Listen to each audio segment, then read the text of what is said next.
रमेश भदौड़ी से कह रहा हूँ मैं, वो दिल्ली के गोकुलपुरी क्षेत्र में जाएं, सोनिया विहार क्षेत्र में जाएं, करावल नगर क्षेत्र में जाएं और वहां जाकर देखें जहां से उनका सांसद मनोज तिवारी है, दिल्ली का सबसे अमीर सांसद है और जिसने कहा, जिसको सबसे ज्यादा फंड भी मिला, उसने दिल्ली वहां सोनिया विहार की सड़कें, सोनिया विहार की गलियां और गोकुलपुरी की सड़कें, गोकुलपुरी की गलियां प्रियंका गांधी के गाल से छोड़ो, मैं कह रहा हूँ रमेश भदौड़ी की गाल से खुरदोड़ी बनवा देता, खरंजा डलवा देता, तब बात करते। रमेश भदौड़ी के जैसी गाल है वैसी सड़कें गोकुलपुरी में बनवा देता तो बात करते। ठीक है, बनेंगे तो बनवाएंगे।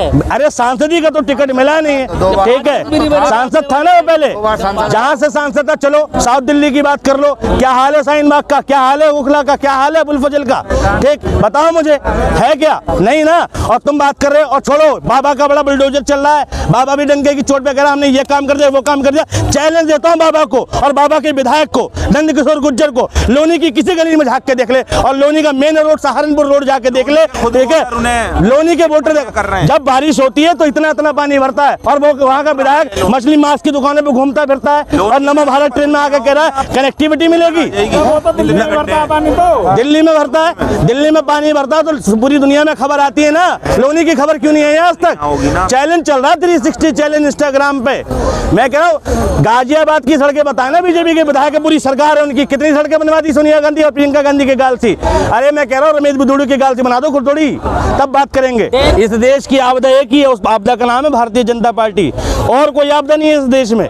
जिस दिन इस देश से बीजेपी भारतीय जनता पार्टी नाम की आपदा चली गई, ये देश मुद्दों पर बात करेगा। अगर आज ये बीजेपी आपदा नहीं होती तो लोग रोजगार की बात कर रहे होते, लोग महंगाई की बात कर रहे होते। और सड़क सड़क सड़क सड़क चिल्ला रहे हैं, पूरी दिल्ली में नितिन गडकरी का डंका बजवा रहे हैं कि सड़क बनवा दी, सड़क। ऐसी कोई सड़क नहीं है दिल्ली के अंदर जो जाम, जिसमें जाम ना लग रहा हो। पुरानी दिल्ली घूम के देखो, कश्मीरी गेट घूम के देखो, लाल किला घूम के देखो, जमा मस्जिद घूम के देखो, अपने पीछे वाली सड़क घूम के देखो, किस सड़क पर जाम नहीं है। नितिन गडकरी ने सड़क बनवाई है, वो सड़कें जिन पर टोल लग रहा है, जो पेड सड़कें, जो सड़कें आम जनता के लिए फ्री काम के लिए, वो सड़कें नहीं बनी।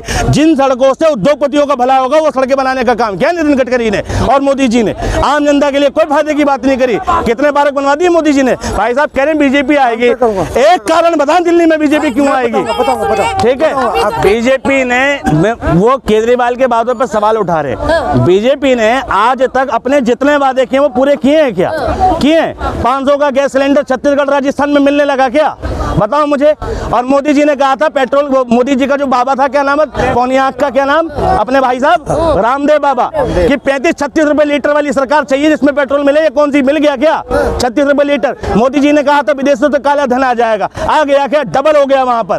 ठीक है, मोदी जी ने कहा था एक लिस्ट है घूसखोरों की, उनको जेल भेजा जाएगा, भेज दिया क्या? और एक बात बताओ, मोदी जी के शासनकाल में इतना करप्शन हुआ, इतना करप्शन हुआ, इतना भ्रष्टाचार हुआ है कि सड़कें टूट टूट के गिर रही हैं, लेकिन सवाल नहीं पूछ पा रहे तुम।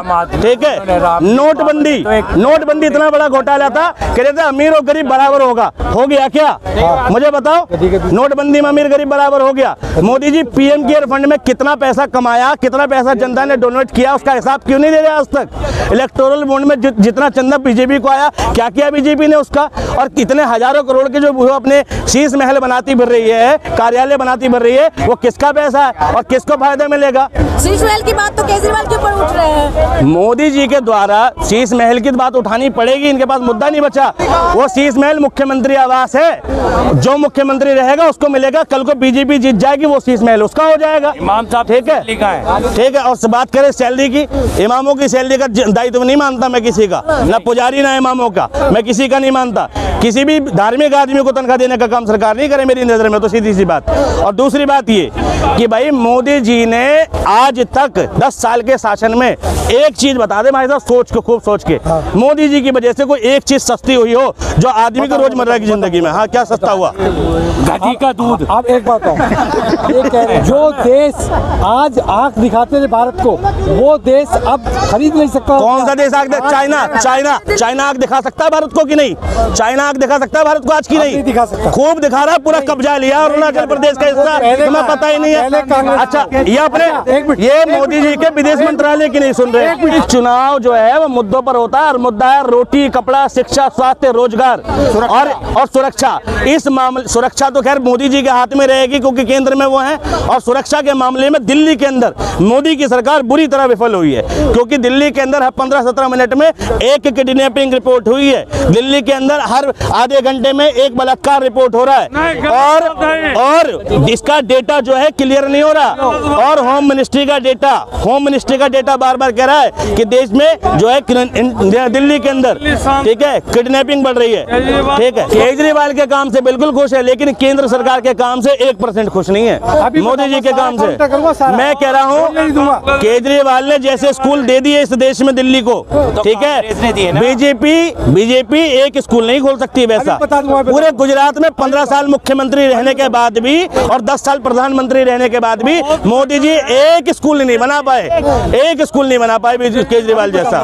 भरपूर घुमाने की कोशिश है। और मोदी जी अपने शीश महलों की बात करें, जो 7 स्टार उन्होंने अपना कार्यालय बनाया है और हर जिले में बनाया है, 1000 करोड़ की लागत से ज्यादा लगी है उसमें, और हर जिले में कई 100 करोड़ की लागत से बना है। 600 जिले तो 600 कार्यालय, अब तुम लगाओ कितने 1000 करोड़ का शीश महल मोदी जी ने बनाया। और बस मोदी जी ये बता दें, जो पीएम केयर फंड उन्होंने इकट्ठा किया था उसका हिसाब इस देश की जनता को देंगे नहीं देंगे? कोरोना में जो इकट्ठा किया था। बातों को घुमाने से दिल्ली नहीं जीती जाती। दिल्ली जीतने के लिए दिल्ली में काम करना पड़ता है। मोदी जी, तुम रमेश बिदूड़ी जैसा बदतमीज विधायक सड़क पर उतार के सोच रहे हो, ये तुम सड़क पर उतार के सोच रहे हो कि तुम दिल्ली जीत जाओगे, तो दिल्ली जीतना तुम्हारी हैसियत से बाहर है। दिल्ली जीतने के लिए काम करना पड़ेगा। अच्छा ये बताइए, क्या लग रहा है दिल्ली में कौन जीत रहा है इस बार? दिल्ली में केजरीवाल जीत रहा है, पहले से जीता हुआ है, कोई बदलाव नहीं होने जा रहा सरकार में, नीचे से, ठीक है। और नीचे से भाई साहब बोल रहे हैं नीचे से, पीछे से बीजेपी जीती है पिछली बार, पता है ना, 7 विधायक आए थे और उससे पिछली बार 3 आए थे, अब की बार शायद 1 भी ना आए, ठीक है। कांग्रेस जो 7 विधायक बीजेपी के हैं वो भी खत्म और सांसद तो जीत गए।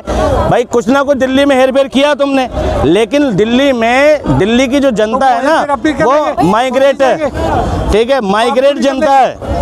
किस मुद्दे पे जीतेगी दिल्ली में बीजेपी? एक बात हो, हाँ, मेरी बात सुनो, आपने कहा कि बीजेपी क्यों जीतनी चाहिए दिल्ली में? मैं आपकी बात काउंट कर रहा हूँ। आपने अभी कहा कि बीजेपी हेराफेरी करके जीती है। अगर बीजेपी हेराफेरी करके जीते तो वो अब कभी कर लेगी। केजरीवाल गया, ये क्यों नहीं मानते? जिसने कल चोरी की थी आज भी नहीं कर सकता? डेफिनेटली कर सकता है। यूपी में विकास दुबे का एनकाउंटर, यूपी में विकास दुबे का एनकाउंटर और भारत में बीजेपी की जीत, सबको पता है कैसे जीत रही बीजेपी और यूपी में कैसे एनकाउंटर हुआ, ठीक है। देख, खुला रहस्य, दुनिया को बताने की जरूरत नहीं है। ईवीएम बीजेपी की सरकार में गायब है, 19 लाख ईवीएम, ठीक है। ऐसा नहीं है। एलिगेशन पहले क्यों नहीं लगे? तो 2014 से पहले बीजेपी पे, आज तक बीजेपी पे या कांग्रेस पार्टी पे 14 के बाद एलिगेशन लगने चालू क्यों हो गए? अचानक से चुनाव आयोग पर आरोप लगने क्यों चालू हो गए? क्यों गाड़ियों में ईवीएम पकड़ी जाती है? क्यों जगह जगह पर शोर मस्ता की धांधली हो गई? 2014 से पहले क्यों नहीं हो रही थी? वही चुनाव आयोग था, वही दिल्ली का लोकतांत्रिक सिस्टम था, वही देश का इलेक्टोरल सिस्टम था, लेकिन गड़बड़ हो गया।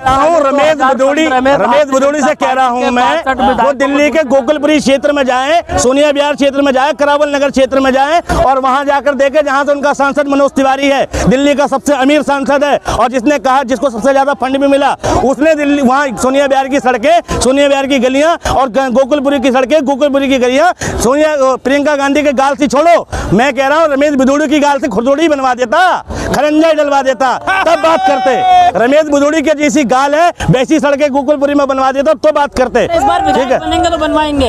अरे सांसदी का तो टिकट मिला नहीं है, ठीक है। सांसद था ना वो पहले, जहां से सांसद था, चलो साउथ दिल्ली की बात कर लो, क्या हाल है शाहीन बाग का, क्या हाल है ओखला का, क्या हाल है अबुल फजल का, ठीक, बताओ मुझे, है क्या? नहीं ना। और तुम बात कर रहे हो, और छोड़ो, बाबा का बड़ा बुलडोजर चल रहा है, बाबा भी डंके की चोट पे कह रहा हमने ये काम कर दिया, वो काम कर दिया। चैलेंज देता हूं बाबा को और बाबा के विधायक को, नंद किशोर गुर्जर को, लोनी की किसी गली में झांक के देख ले और लोनी का मेन रोड सहारनपुर रोड जाके देख ले, ठीक है। लोनी के वोटर जब बारिश होती है तो इतना पानी भरता है और वो वहाँ का विधायक मछली मांस की दुकानों पे घूमता फिरता है और नमो भारत ट्रेन में आके कह रहा है कनेक्टिविटी मिलेगी। दिल्ली में भरता है, दिल्ली में पानी भरता है तो पूरी दुनिया में खबर आती है ना। लोनी की खबर क्यों नहीं है आज तक? चैलेंज चल रहा है 360 चैलेंज इंस्टाग्राम पे। मैं कह रहा हूँ गाजियाबाद की सड़कें बताए ना बीजेपी के विधायक, पूरी सरकार है उनकी, कितनी सड़कें बनवा दी सोनिया गांधी और प्रियंका गांधी के गाल से। अरे मैं कह रहा हूँ रमेश बिदूड़ी के गाल से बना दो खुरदोड़ी, तब बात करेंगे। इस देश की आपदा एक ही है, उस आपदा का नाम है भारतीय जनता पार्टी, और कोई आपदा नहीं है इस देश में। जिस दिन इस देश से बीजेपी, भारतीय जनता पार्टी नाम की आपदा चली गई, ये देश मुद्दों पर बात करेगा। अगर आज ये बीजेपी आपदा नहीं होती तो लोग रोजगार की बात कर रहे होते, लोग महंगाई की बात कर रहे होते। और सड़क सड़क सड़क सड़क चिल्ला रहे हैं, पूरी दिल्ली में नितिन गडकरी का डंका बजवा रहे हैं कि सड़क बनवा दी, सड़क। ऐसी कोई सड़क नहीं है दिल्ली के अंदर जो जाम, जिसमें जाम ना लग रहा हो। पुरानी दिल्ली घूम के देखो, कश्मीरी गेट घूम के देखो, लाल किला घूम के देखो, जमा मस्जिद घूम के देखो, अपने पीछे वाली सड़क घूम के देखो, किस सड़क पर जाम नहीं है। नितिन गडकरी ने सड़क बनवाई है वो सड़कें जिन पर टोल लग रहा है, जो पेड सड़कें, जो सड़कें आम जनता के लिए फ्री काम के लिए, वो सड़कें नहीं बनी। जिन सड़कों से उद्योगपतियों का भला होगा वो सड़कें बनाने का काम किया नितिन गडकरी ने और मोदी जी ने। आम जनता के लिए कोई फायदे की बात नहीं करी। कितने पार्क बनवा दिए मोदी जी ने। भाई साहब कह रहे हैं बीजेपी आएगी, एक कारण बताएं दिल्ली में बीजेपी क्यों आएगी। ठीक है, बीजेपी ने, वो केजरीवाल के बातों पर सवाल उठा रहे, बीजेपी ने आज तक अपने जितने वादे किए वो पूरे किए हैं क्या? किए हैं? 500 का गैस सिलेंडर छत्तीसगढ़ राजस्थान में मिलने लगा क्या? बताओ मुझे। और मोदी जी ने कहा था पेट्रोल, मोदी जी का जो बाबा था, क्या नाम है, पौनियाक का क्या नाम, अपने भाई साहब रामदेव बाबा, कि 35-36 रुपए लीटर वाली सरकार चाहिए जिसमें पेट्रोल मिले। ये कौन सी मिल गया क्या?